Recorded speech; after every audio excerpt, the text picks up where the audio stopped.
Parliament house में मैंने नरेंद्र मोदी जी और अदानी जी के रिश्ते के बारे में सच्चाई बोली। हिंदुस्तान के धन को किस प्रकार लूटा जा रहा है, ये सच्चाई पार्लियामेंट के रिकॉर्ड से मिटा दी गई। बिना एक्सपीरियंस के कोई भी बिजनेस शुरू करना और उस बिजनेस में देश के सबसे बड़े कॉन्ट्रैक्ट उठा लेना, प्रधानमंत्री जी ये जादू सिर्फ अदानी जी के लिए थी। नवंबर 2018 को प्रधानमंत्री नरेंद्र मोदी की अध्यक्षता में केंद्रीय मंत्रिमंडल की एक बैठक ने पब्लिक प्राइवेट पार्टनरशिप के तहत 6 हवाई अड्डों को प्राइवेटाइज करने के प्रस्ताव को इन प्रिंसिपल अप्रूवल दे दिया।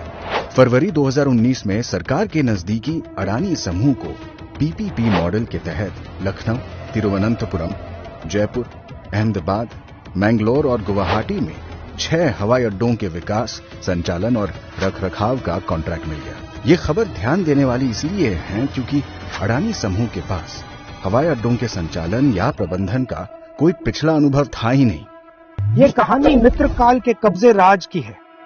एयरपोर्ट पर कब्जा, पोर्ट पर कब्जा, रोड पर कब्जा, डिफेंस फोर्सेस पर कब्जा, मीडिया पर कब्जा, कोयले पर कब्जा, बिजली पर कब्जा और पूरी तरह भारत सरकार पर कब्जा।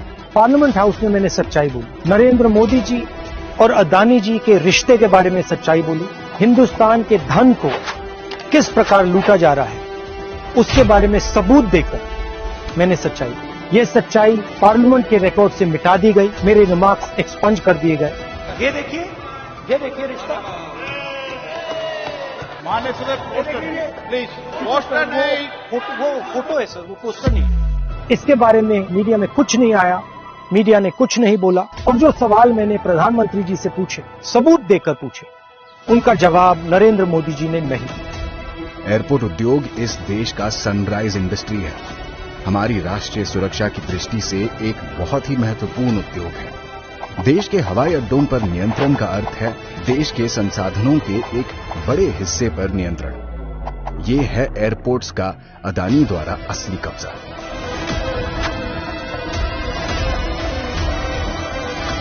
यूपीए सरकार के लिए हवाई अड्डों के निजीकरण का विचार उनके बुनियादी ढांचे और सेवाओं में सुधार के लिए निजी निवेश लाना था, जिससे यात्रियों को बेहतर यात्रा का अनुभव मिले। मैं बिजनेस के खिलाफ नहीं हूं, मैं प्रो बिजनेस हूं, मगर मैं मोनोपोली के खिलाफ हूं और मैं जादू के खिलाफ हूं। कौन सा जादू? 609 से 2 का जादू, 4 से 14 का जादू, 0 से 6 का जादू। वो कहते हैं ना, हर किसी को मुकम्मल जहां नहीं मिलता, ये प्रधानमंत्री के फेवरेट मित्र पर लागू नहीं होता। उन्हें जमीन, समुद्र, आसमां सब कुछ है मिलता। एक व्यक्ति जिसने एयरपोर्ट कभी नहीं चलाया, जो एयरपोर्ट बिजनेस को समझता ही नहीं है, उसको हिंदुस्तान के सबसे प्रॉफिटेबल एयरपोर्ट पकड़ा दिए गए।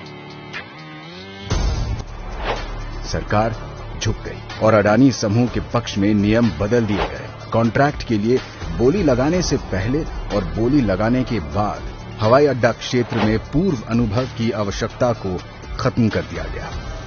दूसरा सवाल, एक ही व्यक्ति को 6 एयरपोर्ट्स क्यों दिए गए? नियम था कि एक व्यक्ति को ज्यादा से ज्यादा 2 एयरपोर्ट दिए जाए। ये 6 हवाई अड्डा विकास परियोजनाएं हाईली कैपिटल इंटेंसिव हैं और इसमें प्रोजेक्ट फेलियर्स होने की संभावनाएं भी हैं। और यदि कोई परियोजना विफल होती है तो विफल परियोजनाओं को लेने के लिए अन्य सक्षम बोलीदाता उपलब्ध होने चाहिए। एक और सवाल, जब यह निर्णय लिया गया, airport authority of India, union, finance ministry और नीति आयोग सब ने ऑब्जेक्ट किया और कहा कि यह निर्णय गलत है। इनके ऑब्जेक्शन को किसने ओवरटर्न किया और क्यों? जो कंसेशन 30 साल का था, उसे 50 साल का क्यों किया गया? और जो रेवेन्यू मॉडल था, उसको क्यों बदला और किसने बदला? आखिरी जादू, मुंबई एयरपोर्ट, हिंदुस्तान के एयरपोर्ट्स की सोने की चिड़िया। मुंबई एयरपोर्ट के ऑपरेटर पर एजेंसीज का दबाव, सीबीआई, ईडी, और जैसे ही मुंबई एयरपोर्ट्स के ऑपरेटर अदानी जी को एयरपोर्ट ट्रांसफर करते हैं, वैसे ही एजेंसीज उनको क्लीन चिट दे देती हैं। मैंने ये सारे मुद्दे उठाए और ये सुनिए नरेंद्र मोदी जी का जवाब। तुम्हारे पांव के नीचे कोई जमीन नहीं।